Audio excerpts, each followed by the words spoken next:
ये सीधी तस्वीर आप दिल्ली की देख रहे हैं, जहां पर मुख्यमंत्री अरविंद केजरीवाल रावण दहन के दौरान मौजूद हैं। और ये देखिए, जैसा कि पारंपरिक तौर पर हर बार दिल्ली के जो मुख्यमंत्री होते हैं वही तीर चलाते हैं और रावण, कुंभकर्ण और मेघनाद रावण, कुंभकर्ण और मेघनाद का दहन उसके बाद किया जाता है। दिल्ली से ये रावण दहन की तस्वीर है। 10 सिर वाले रावण का दहन किया जाता है और यह प्रतीक है कि बुराइयों पर कैसे सच्चाई की जीत होती है, असत्य पर सत्य की जीत। ये तस्वीर है, देखिए दिल्ली की ये तस्वीर है रामलीला मैदान की, जहां पर रावण दहन किया जा रहा है। और रावण दहन से पहले मेघनाद और कुंभकर्ण का दहन किया जाता है और उसके बाद रावण दहन किया जाता है। तो मेघनाद और कुंभकर्ण का दहन हो गया है और अब रावण का दहन किया जाएगा। असत्य पर सत्य की जीत, ये तस्वीर है, ये पर्व है और ये परंपरा भी है कि कैसे सत्य आखिरकार जीतता है और असत्य यानी कि झूठ, दुराचार और दुष्ट लोगों का विनाश होता है। यही प्रेरणा और यही संदेश देने वाला ये पर्व।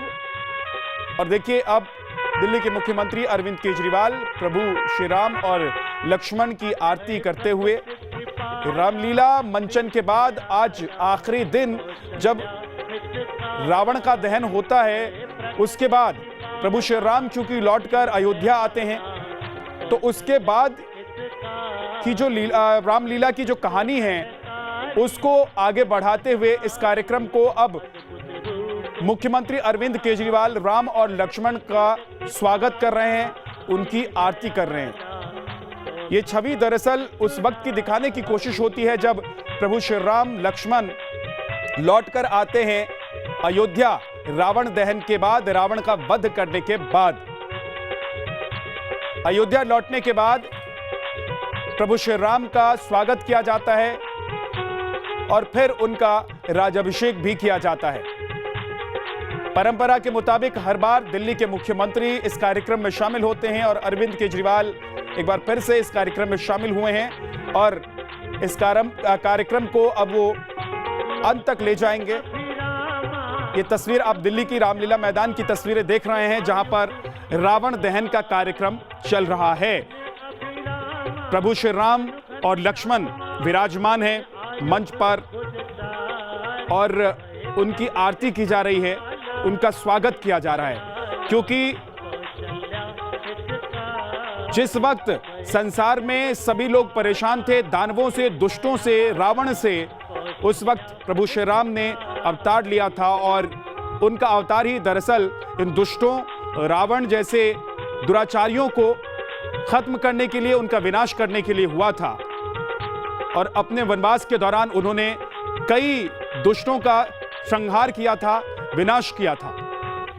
और उसके बाद 14 वर्ष बाद जब आखिरकार रावण का वध कर देते हैं प्रभु श्री राम, तो उसके बाद वापसी होती है, अयोध्या पहुंचते हैं और अयोध्या नगरी में अयोध्यावासी झूमने लगते हैं।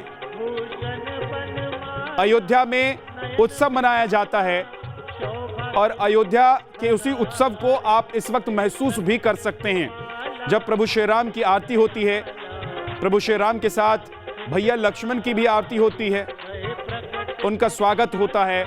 और दूसरी तरफ तस्वीरों में आप ये भी देख रहे हैं कि किस तरीके से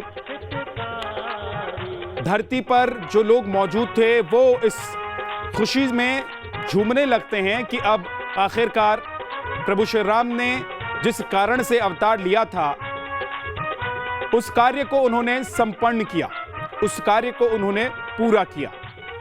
रावण दहन और रावण का वध जो है वो एक तरीके से प्रतीक है कि बुराई का अंत होता है, चाहे उसमें वक्त जरूर लगे, भले ही उसमें लंबा वक्त लग सकता है, लेकिन बुराई का अंत हमेशा हुआ है और होता रहेगा। सत्य हमेशा जीत की तरफ बढ़ता है और सत्य की ही आखिरकार जीत होती है।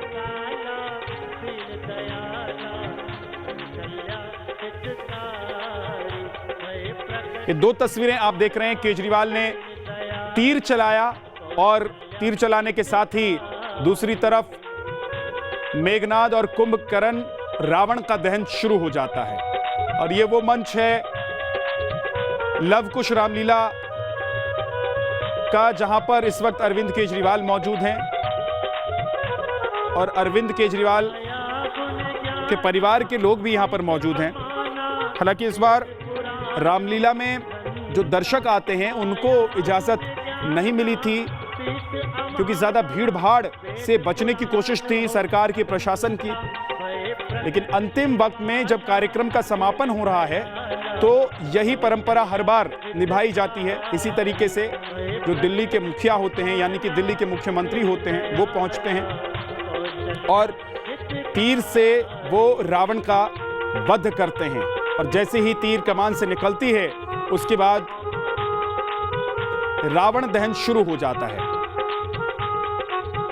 ऊंची प्रतिमा बनाई जाती है, ऊंची मूर्ति खड़ी की जाती है रावण की, ताकि दूर दूर से लोग इस रावण दहन के कार्यक्रम को देख सकें, अपने बच्चों को वो संदेश दे सके जो संदेश देने की कोशिश इसके जरिए होती है, इस त्योहार के जरिए, इस पर्व के जरिए, कि सत्य की जो राह है, सत्य पर चलने का जो रास्ता है वो भले ही मुश्किल हो, लेकिन अंततः सत्य की जीत होती है।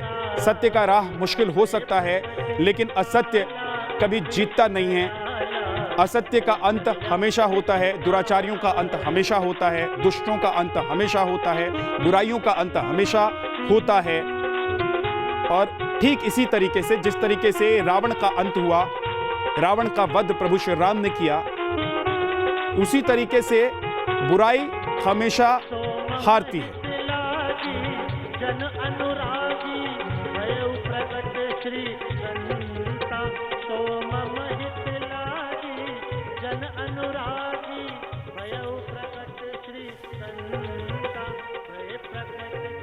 और ये उस वक्त की चौपाई की धुन आप सुन रहे हैं जब प्रभु श्री राम अवतरित होते हैं, और पूरी इस चौपाई में उनके जीवन की कहानी सुनाई जाती है इस चौपाई के जरिए।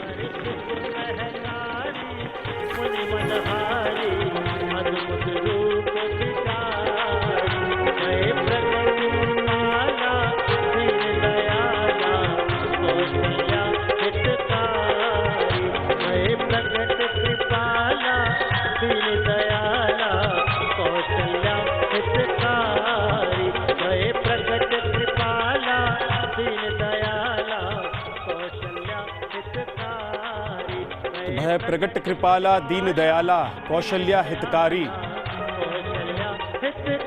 प्रभु श्री राम के लिए ये गुणगान चल रहा है। मंच पर तमाम दिल्ली के जो वरिष्ठ नेता हैं वो मौजूद हैं, मुख्यमंत्री अरविंद केजरीवाल खुद मौजूद हैं, और दूसरी तरफ आप देख रहे हैं कि उत्सव और उत्साह का माहौल भी दर्शाया जा रहा है, क्योंकि जब रावण का वध होता है तो तमाम वो प्राणी, जीव, जंतु जो पृथ्वी पर उस वक्त मौजूद होते हैं वो हर्ष और उल्लास से भर जाते हैं।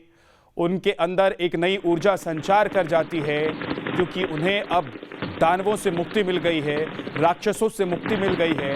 उन्हें अब इस बात का विश्वास हो गया है कि अब आने वाला जो वक्त है वो रामराज का होगा, और प्रभु श्री राम जिस पथ से होकर अयोध्या से लेकर श्रीलंका तक पहुंचते हैं, उस पथ पर जितने भी दुष्ट, दानव, रावण या फिर राक्षस होते हैं, उन सब का विनाश हो चुका होता है।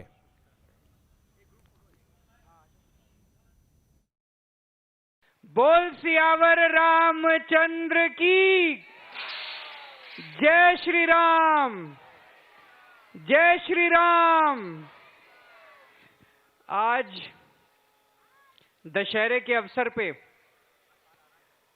अधर्म के ऊपर धर्म की जीत के अवसर पे सभी देशवासियों को बहुत बहुत बधाई, बहुत बहुत शुभकामनाएं।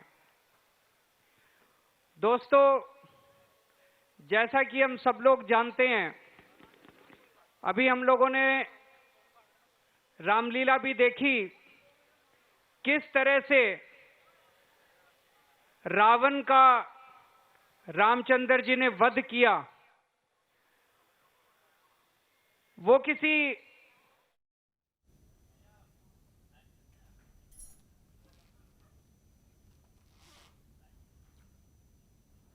आपका और इस वक्त हमारे सहयोगी अरविंद सिंह हमारे साथ जुड़ गए हैं, जो इस वक्त रामलीला मैदान में मौजूद हैं। अरविंद, रावण का वध हो गया, दहन हो गया है, इस वक्त वहां की तस्वीर कैसी है? और ये वो पर्व है जो प्रेरणा और एक मैसेज देने वाला पर्व है कि कैसे अधर्म पर धर्म की जीत होती है।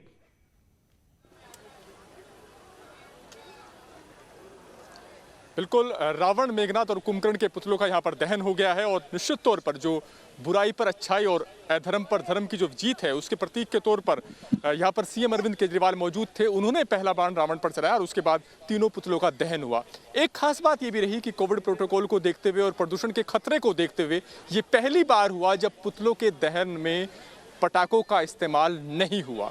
इसके बजाय जो पहले से रिकॉर्डेड साउंड थी उसको चलाया गया और जो पुतलों की ऊंचाई जो हमेशा रहा करती थी अमूमन 110 फीट के आसपास, उस पुतलों की ऊंचाई भी 35 फीट के आसपास रखी गई थी।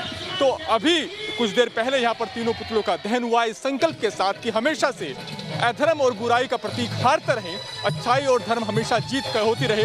और अब जो दूसरे जो रामलीला के जो दृश्य हैं उनका यहाँ पर मंचन हो रहा है। ये देखिए, विजयदशमी पर्व का जो उत्साह है, राम की जो जीत हुई है, अधर्म का जो हार हुई है, बहुत शुक्रिया अरविंद। ये अधर्म पर धर्म की जीत के बाद का उत्साह और उल्लास है जिसे आप भी इस वक्त घर में बैठकर महसूस कर रहे होंगे। एक छोटे से ब्रेक के लिए हम रुक रहे हैं, फौरन वापस लौटेंगे।